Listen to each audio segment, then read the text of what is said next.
Hair everywhere. Okay, guys, I'm back again. Again, A Course of Love. I still have not finished the prelude yet, but lots of things, lots and lots and lots of things here to talk about. Um, hmm, okay. Where to begin again? Okay. Okay. Maybe this. Hmm.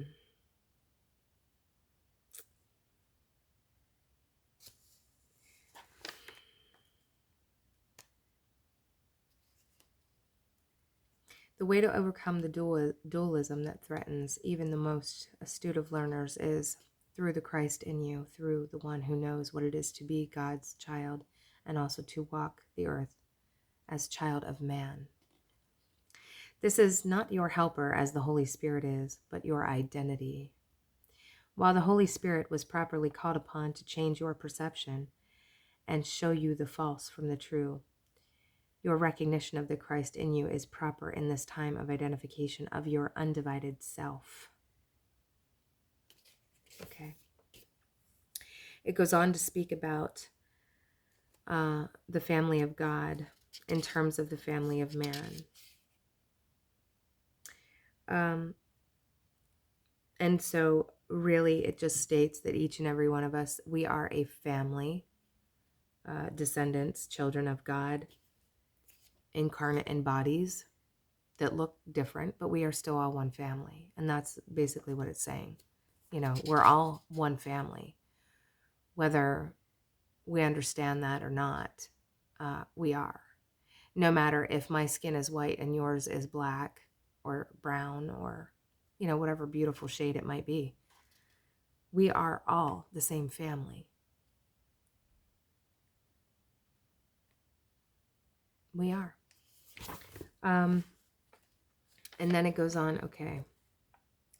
Within the story of the human race, there is a story about the coming of God's Son, Jesus Christ, who was born, grew into a man, died, and rose again to live on in some form other than that of a man.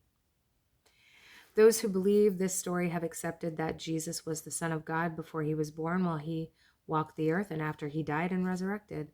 Whether this is your belief or not, it comes close to the truth in a form that you can understand. And this is where I'm going to pause for a minute, because those words are really, really important, okay?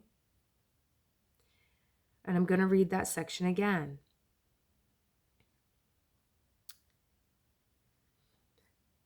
This story, it comes close to the truth in a form that you can understand. Jesus is simply the example life, the life that demonstrated what it means to be God's child.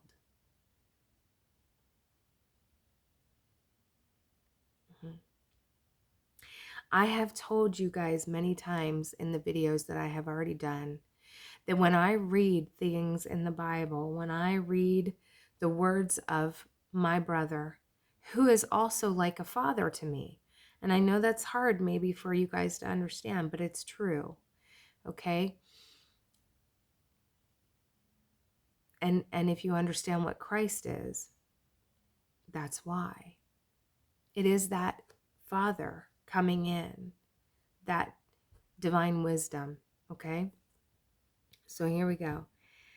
I have said many times that when I read words that were spoken by Christ or by Jesus the man, I can tell at times when there is a feeling in those words where Jesus is saying, I'd really like to tell you where you guys are messing this up.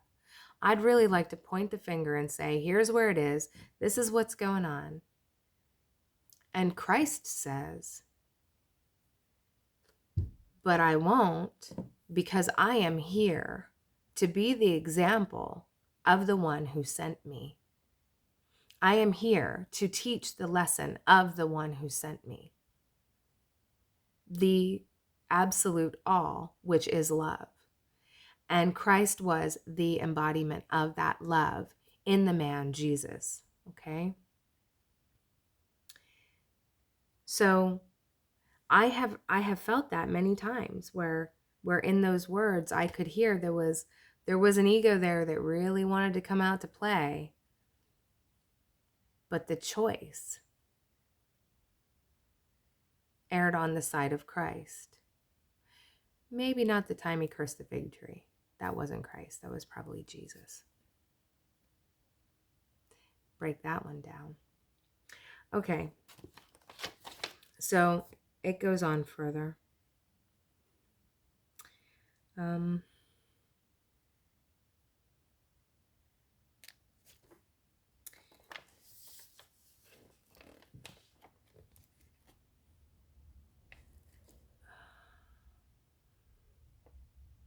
Okay, this part. You are the creation like unto your Father, and the family of man is like unto the family of God. Just as children grow in your real world and leave their family, separate from their family to begin their own life, so have you done as part of God's family. In the human family, the separateness and independence that comes with age are seen as the way that things should be, and yet a return to the family of origin is also seen as natural. Children go away for a time, eager to assert their independence, only later to return. The return is the symbol of maturity, acceptance, and often forgiveness. Okay.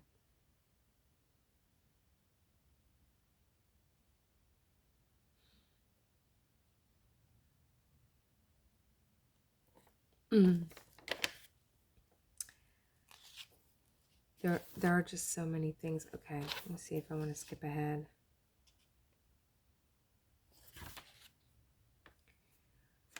Okay.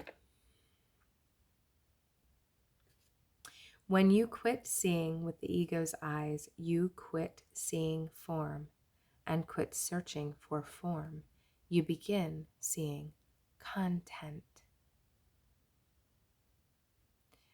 Okay. I'm gonna go out on a limb here and say that has already started occurring for me. My father, my earthly father, has said that I have the gift of discernment.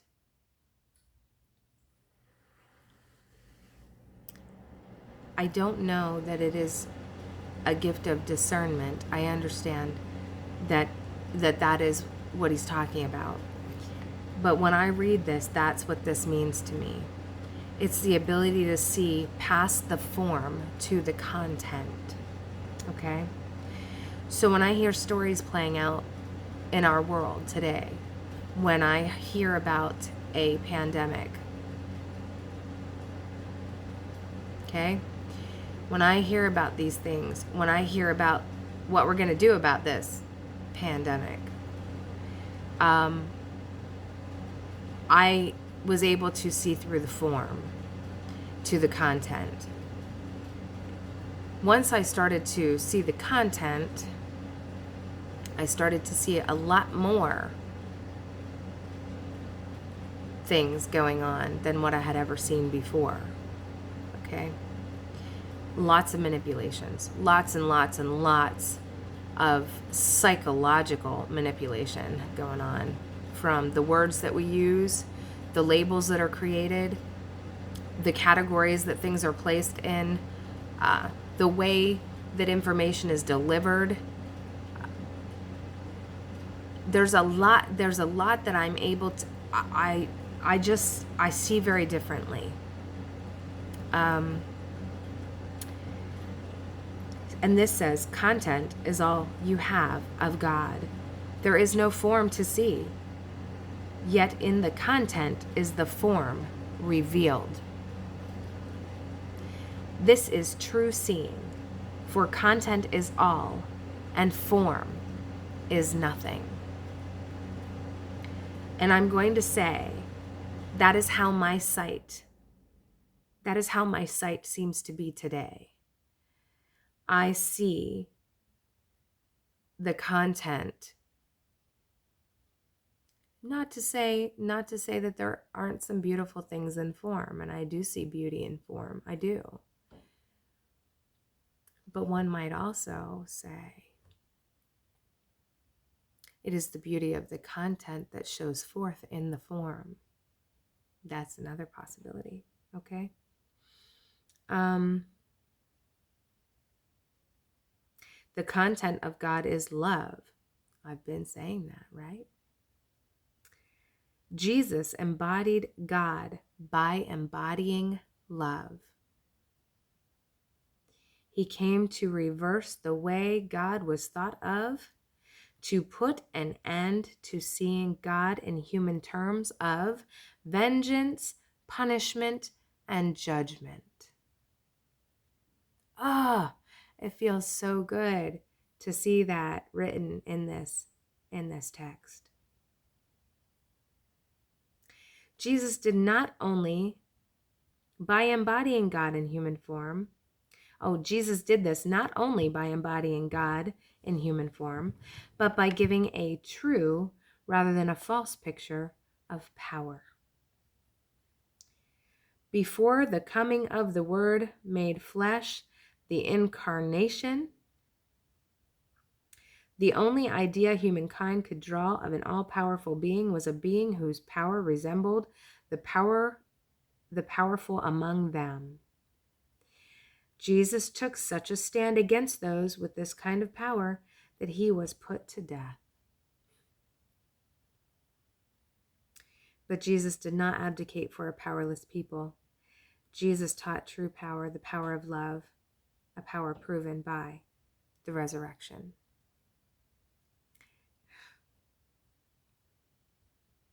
Jesus, united with the Christ in you, can teach you who you are and how to live as who you are in a new world.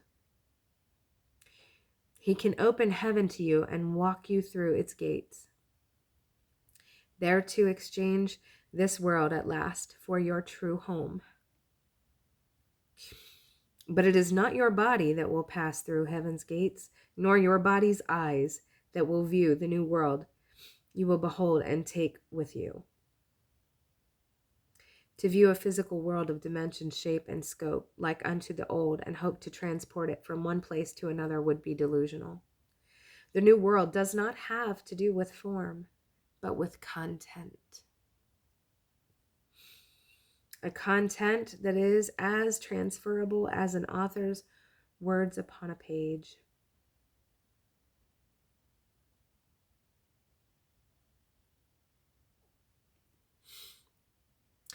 How many would not travel to heaven if they could get on a bus and be transported there?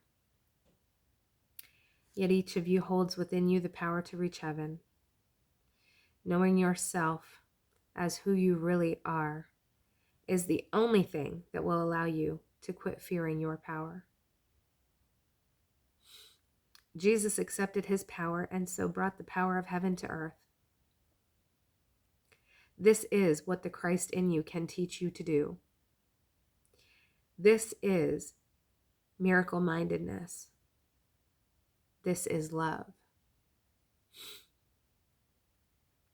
This is oneness. The Christ in you teaches only in the sense of imparting knowledge that you already have and once again have access to as you join with your own real self. Once this is accomplished, you are accomplished because you are complete. But if you are joining with Christ in the accomplishment and completion of all lessons, who is he who provides the lessons?